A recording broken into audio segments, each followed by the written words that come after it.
coming up on the April 1st edition of Carolina Week. The NCAA limits time devoted to athletics to 20 hours a week, but critics say the real number is 2 to 3 times that number. Millions of students trust the website Rate My Professor. Research shows these reviews might not be fair. And one local startup puts a new twist on an old music source, jukeboxes. We'll show you the new app. All that and more, Carolina Week starts right now. From the UNC School of Journalism and Mass Communication, covering Carolina in HD, this is Carolina Week. Another $900,000 spent on an outside law firm in December and January. Good evening, I'm Jacqueline Lee. And I'm Susanna Black. Thanks for joining us. The administration hired the firm to help with a myriad of lawsuits UNC is currently facing. That brings the total paid to outside PR and law firms helping the university deal with academic fraud scandal to more than $6 million. Now, the NCAA and UNC are asking a federal judge to dismiss one of those lawsuits, which claims they failed to uphold their contract with student athletes. 2 former UNC student athletes filed the suit in January. It argues the NCAA sat by and watched as universities acted as diploma mills and that UNC failed to provide a legitimate education by guiding athletes into fraudulent classes. The NCAA says it doesn't have a duty to monitor its member institutions. Both cite a 3-year statute of limitations. Last week, we ended our story about whether athletes should be paid with this comment from a UNC football player. I think the people that, like I said, don't want us to get paid, they don't understand how much goes into being a student athlete. We're here almost 365 days. We're in the football building almost 40 hours a week. So, it's really football all the time. 40 hours per week. Kristen Lee joins us now live in the studio to tell us why some people find that number troubling. Susanna, that type of time commitment has people wondering if it's possible for college athletes to keep their grades up as full-time students. This week, we're looking at the NCAA's 20-hour rule, which some people say is riddled with loopholes. UNC junior Houston Saunders is the incoming student body president, a full-time student, and a member of the track and field team. Yeah, it definitely is a full-time job. It's a job, he says, comes with a lot of pressure. Former sports marketing executive Sonny Vaccaro says for some student athletes, the balance isn't manageable. Somewhere you're going to get mixed up whether you got to go to a science class or you got to lift weights. He's not alone. A coalition of professors fighting for what it calls athletes' rights says the NCAA needs to consider some adjustments to its rulebook. If you see an injustice, going back to John Kennedy, you have an obligation to speak out and to work to correct those social injustices that are in place. Attorney Bob Orr is representing 2 former UNC student athletes in a lawsuit against UNC and the NCAA. There are so many loopholes in the 20-hour requirement that it's like a piece of Swiss cheese. In the lawsuit, Rashonda McCants and Devin Ramsey argue that UNC advisors guided them to fraudulent classes to help relieve academic pressure. According to the lawsuit, loopholes in the 20-hour rule allowed this to happen. Everybody knows that they spend 40 to 60 hours a week, not 20. According to the NCAA website, the 20-hour rule limits the time students spend on athletics to 20 hours per week in season and 8 hours per week during the off-season. But there are activities that don't count toward the limit, such as travel to and from competitions and training or meetings initiated by students rather than coaches. The NCAA conducted a study in 2011 asking student athletes how much time they spend on athletics. Athletes of revenue-generating sports such as football and basketball responded with between 39 and 43 hours per week. That amount of time has some wondering why athletes can't enroll in a lighter academic load. Why do college athletes have to be full-time students? They can't possibly get their degree in the period of time that they're telling you that you can get the degree. It's impossible. Southwell says the one-size-fits-all model of the current NCAA rulebook is flawed, and the coalition wants the NC2A to consider the needs of individual athletes. Summers says there are support systems in place at UNC to help athletes with time management. Susanna, we reached out to the NCAA for comment about the 20-hour rule, but we haven't gotten a response. Kristen Lee live in the studio. Thank you. Summers says UNC is implementing support systems to help athletes with time management.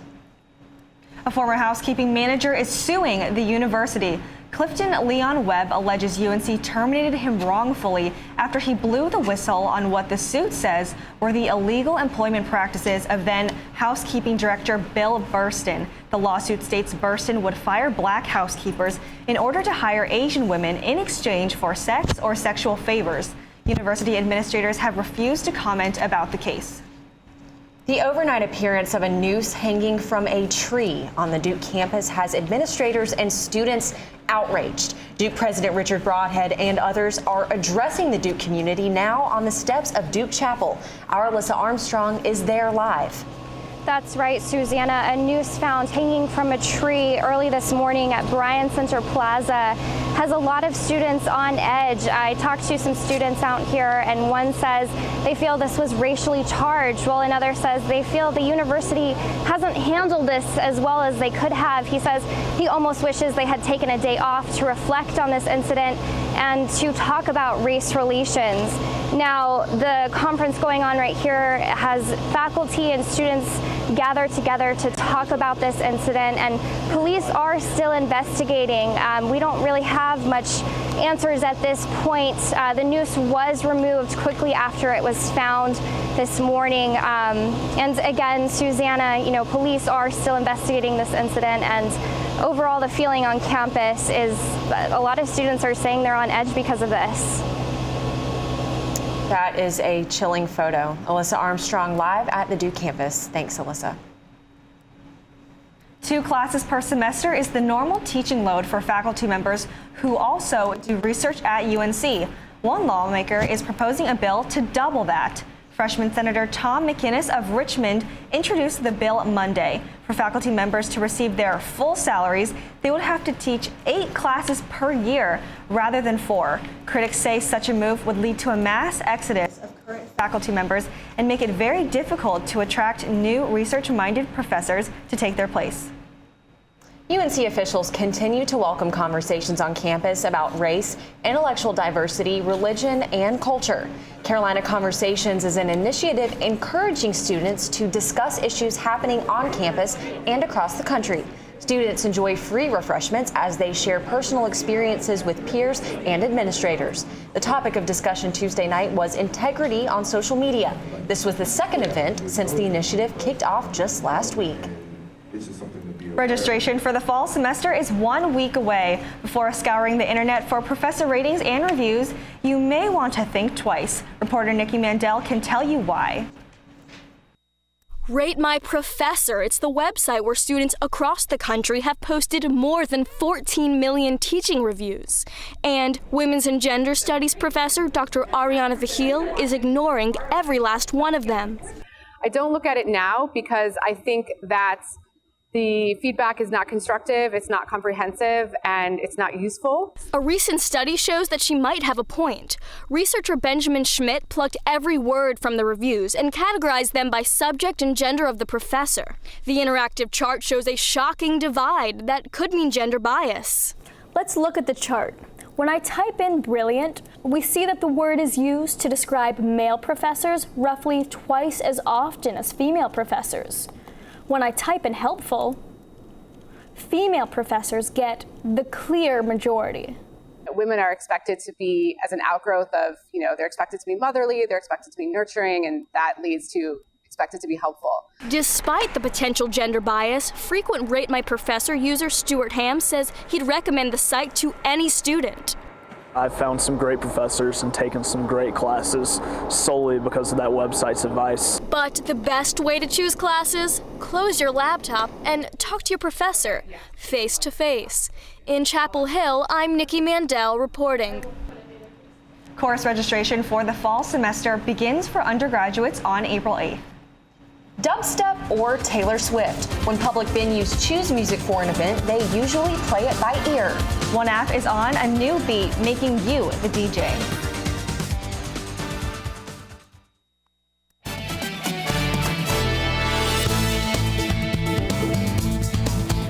You can help some people with cancer through a special kind of blood donation.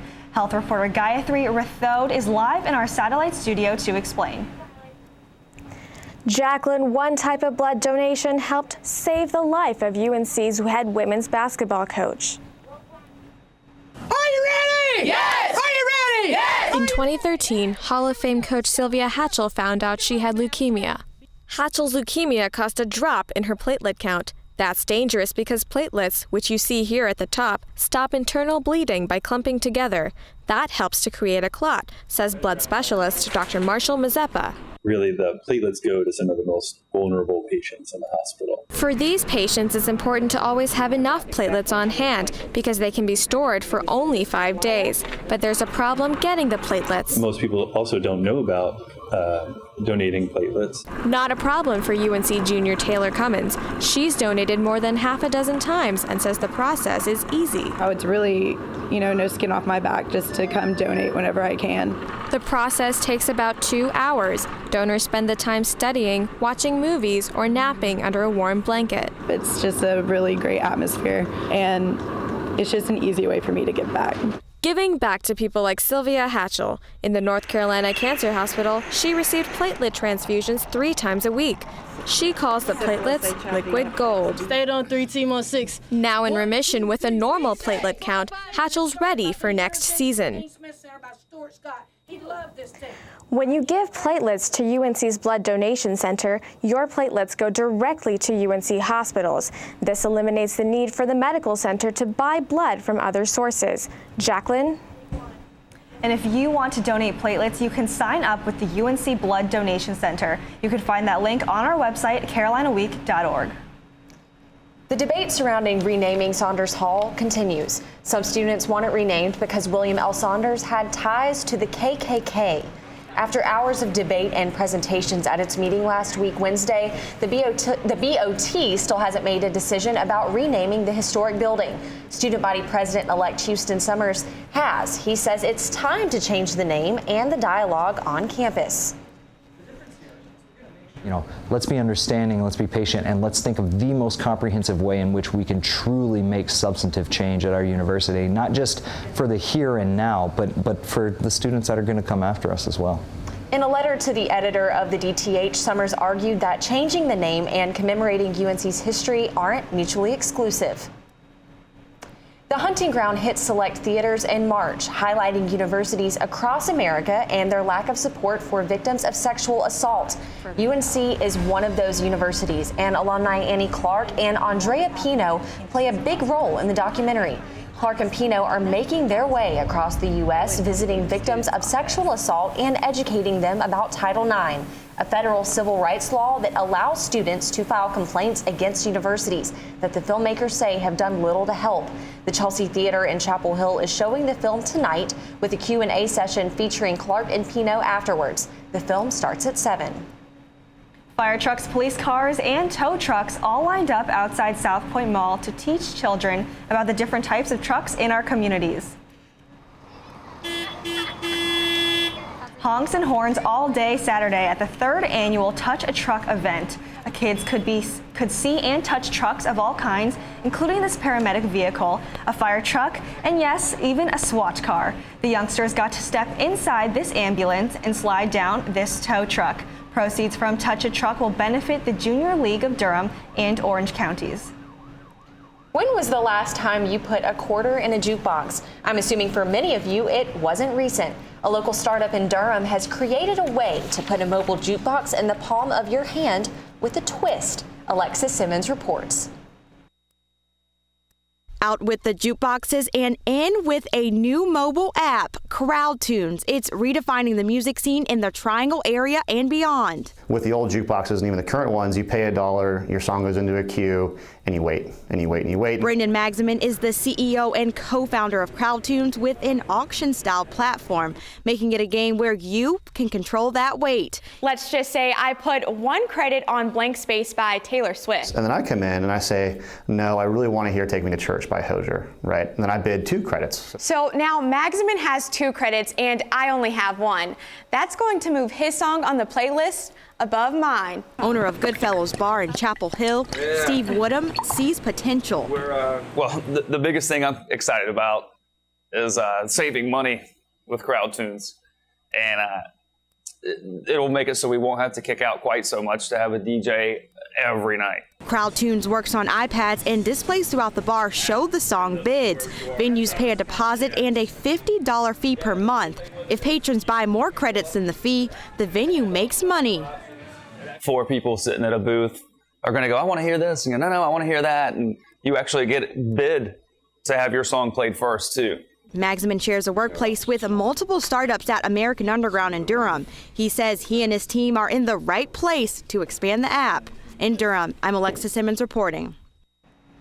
According to the Council of Entrepreneurial Development, last year 226 North Carolina entrepreneurial companies raised more than $622 million in funding for startups. CrowdTunes got its start through this funding.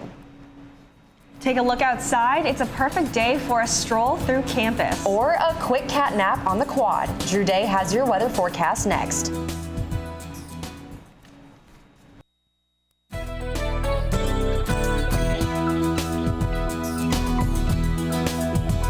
Welcome back to Carolina Week. I'm Drew Day. Thanks so much for staying with us. We have plenty of sunshine. No clouds is showing up on the satellite this afternoon other than some south of the border. So that allowed temperatures to warm up into the 60s this afternoon. And we're going to be getting even warmer tomorrow and for the weekend. We'll have that in the 5-day forecast in just a minute. But first, across the rest of the country, we do have a little mass of cloud cover sitting over the Gulf coastal states right now, but that's not going to be impacting our weather. The real system that we're going to be watching is this area of clouds right here. It's in association with an area of low pressure and an attendant cold front, and that will be moving through the area later in the day on Friday throughout the overnight period and into Saturday morning, bringing us the chance of rain. So let's take a look at the geopotential height here. This is a look at the lines, these green lines indicating where the winds are flowing. We can also use this as a way to take a look at some of the longer term temperature pattern.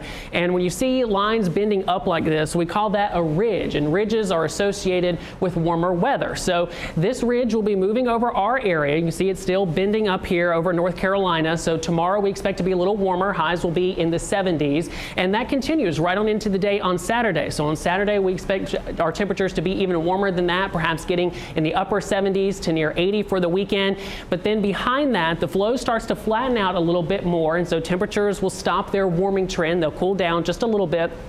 So for the day on Sunday, temperatures will be in the 60s, and that continues right on into Sunday as well. You can see this lines starting to dip right here. That's what we call a trough, and troughs are associated with colder temperatures, so that by the time we get to the later portions of the weekends, this trough will begin to move over the area, and so temperatures will be cooler. About this same time, that's when that cold front will be moving through to bring us that small chance, ever so small chance of showers during the overnight period on Friday and into the early morning on Saturday. So the time that we would see rain would be when most of us are inside and in the bed. So it's not going to be an impact to most of us out there for this weekend.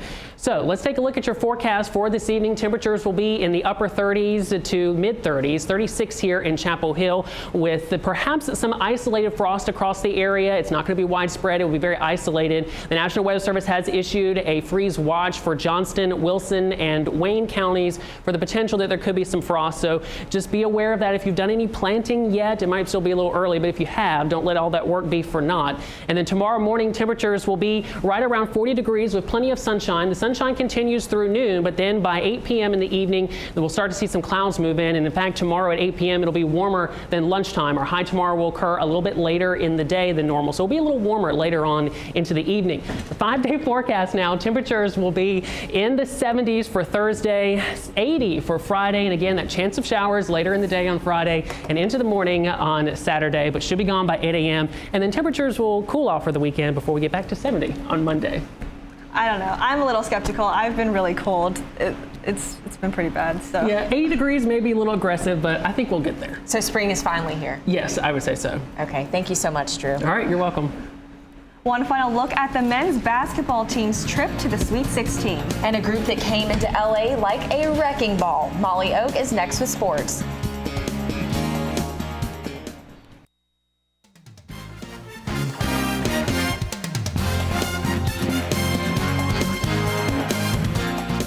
Welcome back to Carolina Week Sports. I'm Luis Fernandez filling in for Molly Oak. The football team is minus a grad assistant coach. Following his arrest for DWI, Gerald McGrath said in a statement, "I apologize for my actions and for bringing negative publicity and attention to the University of North Carolina and the football program. I have decided to resign my position as a graduate assistant coach at UNC and move forward with my career."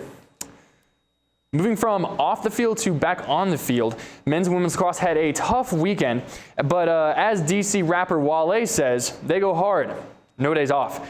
They both face top 10 teams this weekend.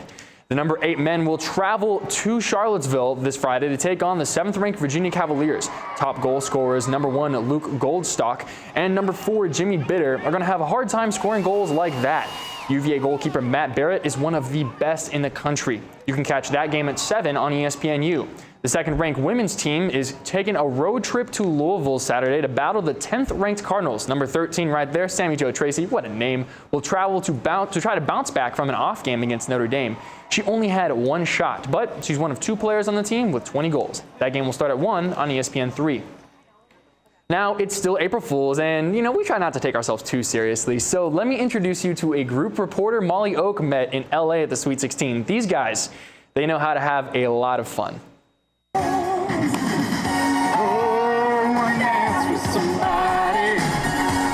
The big dance. No, I'm not talking about the NCAA tournament. I'm talking about Tom Montgomery, Ron Bradford, and Zap Zappola. Meet the Wrecking Crew. Maybe I can, maybe I can't grow a mustache like this. It's up to you guys to decide. They work for a search engine with a logo that's almost as colorful as their outfits. We probably use Bing, but I think Google's really coming along. That's right, Google. But don't let their bosses in on their trip. We're playing a little hooky from work. Don't tell our bosses. They would not be having this at all right now. But was the road trip worth the risk? Absolutely. We're on vacation. We'll be here for the weekend. LA is beautiful. We're down from foggy San Francisco, so we're soaking in the good vibes. And they were soaking up the sun, too. Weekend's definitely here. Sky's out, so the thighs are out. I've been practicing for this moment for a long, long time, waiting for a beautiful lady to saddle up next to me so I could spin around and round and round. Dream came true. Coming to watch Xavier play in the Sweet 16 was another dream of the Wrecking Crew. We're here for one man and one man only, the one, the only, Matt Stainbrook. We're the Wrecking Crew, here to support him. He's a beast. And basketball wasn't the only thing putting some boogie in their shoes. We're all jazzed up. If we have a couple overtime games, we're happy with it, as long as we can get to the bar afterwards and have an ice cold brouhaha. I was there too, guys, and I checked those coconut cups of theirs, and there was no brouhaha there, just some H2O. Well, it looks like those guys know how to have a lot of fun, so I'd like to have some of whatever they're having.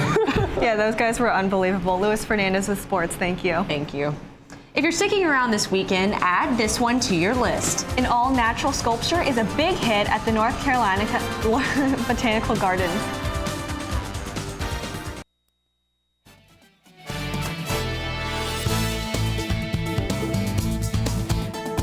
North Carolina artist and UNC alum Patrick Doherty is known for sticking around. CB Cotton explains. Doherty's sculpture, crafted out of sticks, is the perfect play place for little Henry. It's really the ideal maze for someone his age. He loves to play hide and seek. Each year, groups commission Doherty to create environmental works made of wood, branches, saplings, and twigs. This one here is made of red maple sapling and sweet gum. He completed the sculpture in 3 weeks with the help of local volunteers. Interim director of the North Carolina Botanical Garden, Jonathan House, says the creativity behind the sculptures is what he loves most. And you can make of them what you want. They are either ghost-like figures or they're castles. It all helps people understand that nature turns into whatever we want it to. And for Henry, this is nature he will always enjoy. In Chapel Hill, I'm CB Cotton reporting. He is precious, and those stick sculptures look like something out of a movie. No, they really did. They were so intricate. I really think it's great that they're combining nature with art, also just to educate the public about what's going on. I agree. I don't think I've ever been to the North Carolina Botanical Gardens, but maybe we'll have to make a trip this sometime weekend. soon. Okay, that does it for this edition of Carolina Week. Thanks for watching. Good night.